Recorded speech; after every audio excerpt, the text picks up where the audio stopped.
And like I was saying in the last clip,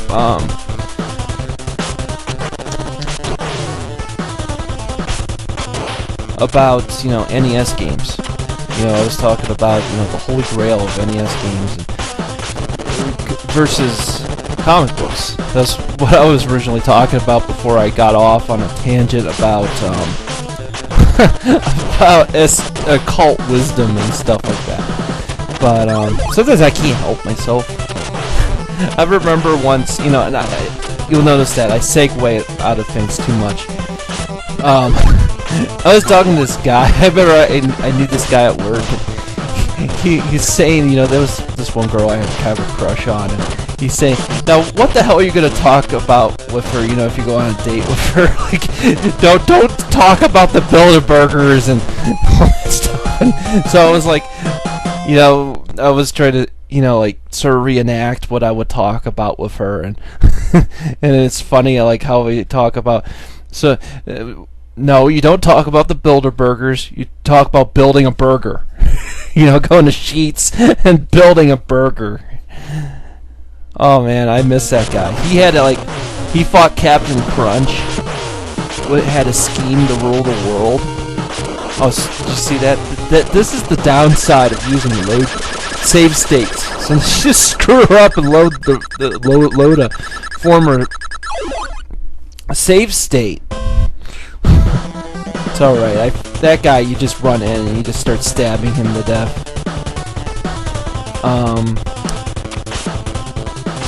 But the whole point I was trying to say was that sometimes I can't help myself. There's like something I say and then I just start talking about occult wisdom and whatever. It was a passion for me for many years until I just decided that, I've been playing games since I was, my first video game I ever played was Star Wars the arcade game. So when I was like 4 years old, that used to be my top favorite game. What's sad? Sad about that game. I keep segueing myself. Keep going into all these different topics about Star Wars the arcade game is that you really need to, I'm sure there's some people who made custom yokes, like controllers for that, but you really need to have the original controller. I'm not joking. You can have the ROM, and the ROM is beautiful on a nice big screen. Nice LCD screen. Looks so good. The only problem is it controls like shit. If you have like a main controller, I have like an arcade rig because when I play the original arcade games. Although to be honest, lately I've been playing with an N64 controller and I've been liking that. But you really need to have. Not all these games are just playable with just any kind of controller. They were never built for this kind of play whatsoever. They were just built for these customized rigs, But like I was saying about the holy grail of NES games versus, comic books. Like for example, you have action. Superman is considered pretty much, I don't know, like Spider-Man and Batman, to be an iconic character. Well, you would think, well, Mario's an iconic character. Why isn't Super Mario Bros. 3 like $1,000? Why is Action 52 going for like $300 on eBay? And it's because of rarity. And I think over time too, what's happening is the really bad games are, the really bad games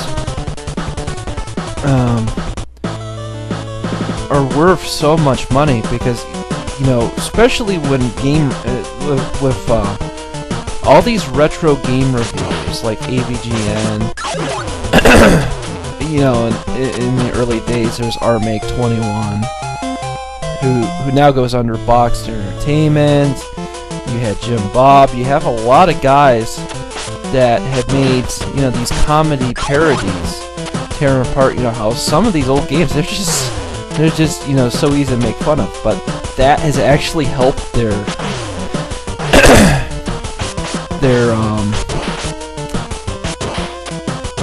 their collectability. The fact is, actually increased their price tag.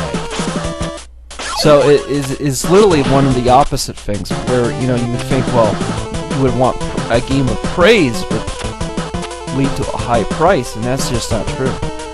Because if that was true, that would mean Castlevania 3 would go for ungodly amounts of money, and it doesn't. I mean, usually there's like two types of games to me that are worth a shitload of money with Nintendo games, and it's that they're either unlicensed games, they're shitty, really shitty games, and people can't help to collect them because they just, you know, they watch AVGN and they just love to have a copy of that game. Or they're, you know, like the Nintendo World Championships cartridge, their Nintendo World Championships. Games are like in really low amounts. Cheetah Men 2, which, I mean, that game in itself is, you know, what was the sequel to Action 52. I mean, there's not even a box for that thing. All it is an Action 52 card with a gold sticker on it that says Cheetah Men 2. On AVGN's newest video on Cheetah Men 2, which I tell you to go to Cinemassacre to check out. The game, they didn't even really finish it. It's just, I don't even know why they tried. They must have just said, fuck it, you know. Active Enterprises, I really want to do something about them. Just, you know, when I do my Action 52 movie, I just want to, you know, discuss their history, because it's just funny, because in a way with Active Enterprises is, I can see their ambition. Speaking from the devil's advocate, I can actually see their ambition, but they were such noobs in the business, they just had a bunch of college students program the games with no debugging.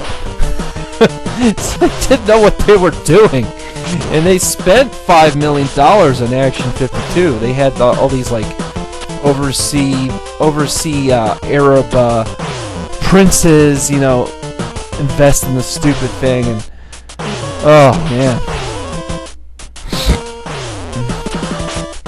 I gotta say with Tecmo, I mean, I give them a lot of credit when they made this game. I mean, look at this section right here. Think about this. This is pretty hard right here. I mean, basically what it comes down to it is you gotta take a hit from that leopard.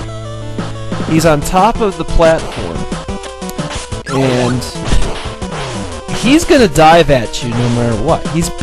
You're gonna take a hit. So what happens is, why am I jumping? See, that's the problem. The game makes you a little retarded after a while, because everything on the screen is attacking you at once. Now look at this section here, like I was saying. Now if you're a lot of times with this game, where you luck out is if you find a glitch. If you find a glitch, a guy just disappears. There is an enemy in the last stage where you have to do this, because you can't get by him. But, like I was saying again, about Action 52, you know, it's about rare games. Shitty games like that are going to become the big money makers, because AVGN is so popular. You see, you take a hit right there. And, you know, people get it, you know, they go, shit, I kind of think I might want to own that game just for laughs. Oh, God. This section right here is really hard. I don't know why I didn't save state. It's very difficult. So it's literally games that, you know, you don't even think of. Although, I will be honest with you, if you have like a mint copy of Mario Brothers, you remember the first game where Mario basically had his own title. It was originally an arcade game and stuff. But that game, if you have that basically mint, that game goes for a lot of money. I actually owned it, a mint copy of that title. And eventually I needed the money, so I sold it for like $75. And yeah, I mean, you find a game that's in practically mint shape, I mean, it's still going to go for a lot of money, even Super Mario 3.